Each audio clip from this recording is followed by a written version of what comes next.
Welcome back, welcome back, welcome back. Hey everybody, it's the Vic to the hyphen E, Vic-E, back with another video. And in this video, I'm talking about another nightmare date. But before we get into the video, I'd like to ask you one little question. Are you subscribed to my channel? If not, this would be a great time for you to subscribe. I'm trying to reach over 100K subscribers by the end of the year, and you subscribing would help. So, thanks in advance. Now let's get into the video. Guys, this story is not like any other dating story that I've told so far. It's a little bit different because I had a connection to this guy before actually kind of, I guess, dating him or going on a date with him. So it actually started, I used to work for a nonprofit. I started to work at the organization through AmeriCorps. I was an AmeriCorps member. There were like 100 people there or more. So it's not like I met every person. We had different groups and organizations that we used to work with. So I didn't know everyone. Years later on Facebook, someone who I actually knew from the organization friended me in a Facebook message like chat. There was a whole bunch of different people in it. A few weeks later after that chat, a guy messaged me. And he was like, hey, so I actually know you through AmeriCorps. I was an AmeriCorps member too. Now, I actually didn't remember the guy, but he was like, he kind of knew me. So the fact that he kind of knew me and we had mutual friends made me feel a little bit more comfortable. Like I wasn't thinking anything of it because we actually have mutual friends. You know, when you have that like, mutual connection, you kind of automatically kind of feel a little bit more comfortable with the person. So me and the guy, we chatted, we chatted and got to know each other and moved from Facebook to now by phone. So we were talking on the phone. It happened that we started talking almost every night. Like it was so good that we would just like talk every night. And at that time I would watch, what is it called? The Food Network, and I watched Bobby Flay. Bobby Flay had this show where he would compete with like regular cooks every day. I forget what the show is called, but it was like a competition show. And I would watch this show with him when we talk about it, and pretty much we would talk until I would almost like fall asleep. So we actually never met at this time, but we would talk and have intimate conversations. This was also at a time, the first time I was gonna ever cut my hair. This is before I even found out I had lichen plantar biliaris. This was a time where I was like, I wanna cut my hair. Solange had just cut her hair, and I was like, I'm gonna cut my hair because I wanna grow my hair naturally and healthy. And I knew that perms were not the way, so I was gonna cut off all my hair, and he kind of like schooled me through it. He actually told me like, when you get your hair cut, make sure you take a shower or you wash your hair right after, because you're gonna have all this hair in your head. And that's something like, as a guy never tells you. Like that's just something you know as a guy when you get your haircuts, because you just get your hair cut all the time. As a woman, you wouldn't even think about that, because when you go to the hair salon, you just go to the hair salon, you get your hair done, and that's about it. Like they wash your hair, they condition your hair for you, they come out with a, you know, you get a blowout or whatever you get. But as a woman, you wouldn't think about that. So that was just something like, oh, I was so grateful like to have that little bit of insight. Like, oh wow, you have to wash your hair after because you just have all the hair shavings in your head, which is just weird, you know, to think about it like that. So that, like something like that. And then he had told me about an ex that he was dating and how he wanted to, there's a museum in Brooklyn called the Brooklyn Museum, you know that Louis Vuitton bag with all the little smiley faces and the flower design? He wanted to go to exhibit by the artist who created that. And so that was something that stuck in my head about him. Like he really wanted to go to it, but because of that ex, he couldn't go to that exhibit.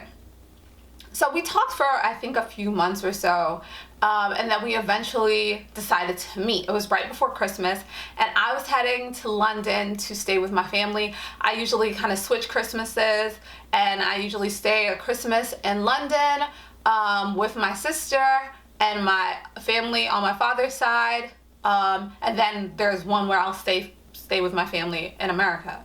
And so this was the year that I was going to go to the UK. So I was like, okay, well, let's meet up. And I also knew that I wouldn't be able to speak to him. Mind you, we've been speaking almost every night for the last few months. I knew this was the time I wouldn't be able to speak to him. This was the time before like cell phones were so easily accessible to just like call long distance, because you would have to pay a call or use a landline to have the call, or you could use online, like use like a Facebook Messenger, but I wouldn't be able to speak to him, and this had kind of become a habit. Like we were talking every night, so this was something that I was used to. So we decided to meet up. Like this was the first official like meeting, and we met up at this club. I think it was called the Starlight Lounge. They had like a weekly event, and so we went. It was like a nice little lounge area. We talked the whole night, we laughed, and we exchanged gifts. So my gift was actually a book of the artist that he had missed at the Brooklyn Museum, and he was just like super excited and appreciative, and I was like, you know, for me, I love to give thoughtful gifts.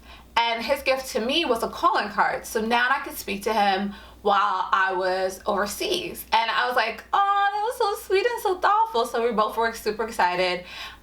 We didn't kiss or anything. We just like hugged, and we went our separate ways. So as I started packing and preparing to go, like I went to do laundry, and I got a call from a strange number. Now, back again, this is a time where you would just answer your cell phone. You wouldn't think too much of it. You know, now we like, oh, this is probably a telemarketer, so I'm not answering. But back then, you'd be like, okay, well, I'm gonna answer. So I answered it, and it was a female on the line, and she was like, yo, are you Victoria? I'm like, yeah. Like, you're dating my boyfriend. And I'm like, huh, who? She was like, so-and-so is my boyfriend. I'm like, oh, well, I talk to him every night. So, I mean, I don't know what to say. You need to speak to him about that.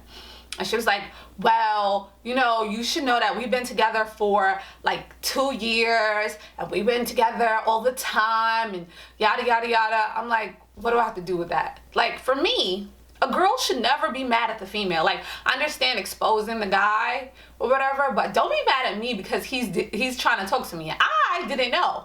I shouldn't be involved. Don't involve me. You know, don't involve me. Don't come at me. Talk to your mans, and you figure it out. So I was being as calm as possible. I'm just like, well, you have to call him and talk to him, whatever. So she's calling him or whatever, and she's trying to get in touch, but he's not answering. So I call him, and I'm like, yo, pretty much this girl called saying she's your girlfriend. He was like, no, she's not my girlfriend. She's actually this girl I was talking to that went through my phone and found your number. She's just crazy. And I'm like, oh, well, you need to work on that or whatever. So in the meantime, now she's still calling me back like, oh my gosh, I can't believe this. I'm like, look, if this is your man, y'all need to work it out. You know, I can't really be involved. I'm getting ready to leave the country. Like, you know, I'm doing my laundry. She's kind of interrupting my flow. So, I mean, I thought it was weird, but I had to go like the next day. So, hopped on a plane, got to the UK. So, I get to the UK, and I'm excited to see my family. But secondarily, I'm excited to like call this guy or whatever and see what's happening. So I scratch the little phone card, get the digits, type it in, and I listen to my voicemail. So I get a voicemail from him, and I listen to it, and I hear in the background, tell her, yo, you better tell her. And he's like, yo, stop it. And she's like, yo, tell her now that you have a girlfriend. He's like, stop. And she's like, tell her. And then the phone goes beep, and it hangs up. So pretty much, he did have a girlfriend. That was his girlfriend. She forced him to call me and was telling him to kind of explain that he had a girlfriend. And I mean, I was a little hurt because I actually really liked him, and we were really actually building a rapport and a relationship. So it was kind of out of left field that this girl called me, and now he has her calling me now and again, and I did nothing to deserve it. Then let's say I was still in the UK, so maybe like a few days after that, he Facebook messaged me and was like, I do have a girlfriend, you know, it's good if we don't speak anymore. And I'm like, okay, cool, whatever. But he never apologized. Like, he put me through drama. I did nothing. I didn't deserve it, but he put me through drama and did all that. And I just thought that was really sad of him to even do that. And then the girlfriend, I think, she like had a different account, or a friend tried to friend me. First off, I'm not the type that just friends random people that I have no connection to, so that wasn't gonna work. And then she also forced him to post up photos of them together as like they're in a relationship to show like I have a girlfriend, like him kissing and hugged up on her. So that was, I guess, part of the retaliation of like the kind of infidelity. Like, since you were, unfaithful to me, then you got to do all this to show who I am. I don't know if they ever got married, if they're still dating, if they broke up. I mean, I don't know what's happening with that, but I just know from there, I think maybe he might have contacted me once after that, and I was like, okay.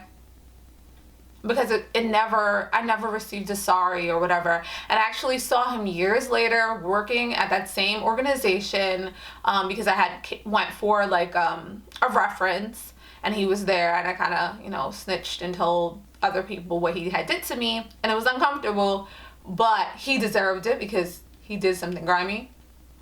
I was saddened by the whole circumstance.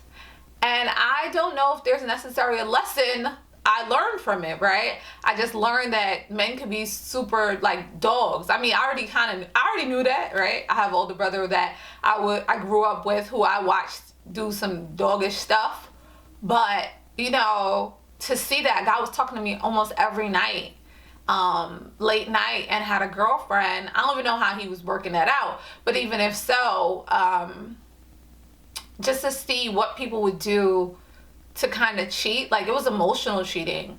And for a lot of people, that would be even worse. Because he pretty much was telling me when he couldn't go to that Brooklyn Museum, he couldn't go because of the girlfriend that he was dating at the current time, I believe. And then he obviously bought me a phone card so I could still call him all the way from overseas. Like, it was a crazy circumstance. If you think there's any lessons that I could have learned or anything I could have spotted from the beginning, please write that in the comments below. I just think overall it was a really sad situation when I look back at it. And hopefully from me telling my story, you guys will kind of, learn something, or not just don't be a dog. Like, don't cheat. Be in a open relationship if you feel that way. If you don't feel fulfilled, then break up with the person. I think a lot of people are with people that they're settling with, and they're not leaving, then they're not opening themselves up for their soulmate and or partner that they're supposed to be with. And then they're also not allowing that person to find the person that they should be with. But I'm single, so what do I really know? Anywho's, guys, thanks for watching. I will see you next time. Peace.